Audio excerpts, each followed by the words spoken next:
Alright guys, Happy New Year 2026. This year, I'm going to try to attempt to catch every heritage unit that every other railroad has. So, be ready for more videos on heritage locomotives and a lot of foreign power. But today guys, I finally caught a KCS engine in Glendale. There's two that went through today.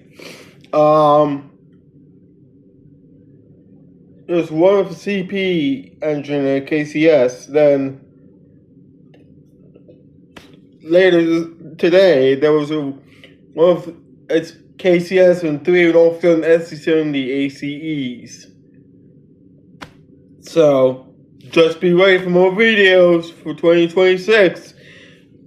And guys, this year I'm definitely going to chase the UP 4014 Big Boy. So just be ready for a brand new video for my channel. Brand new. So be ready. Thanks so much. Bye.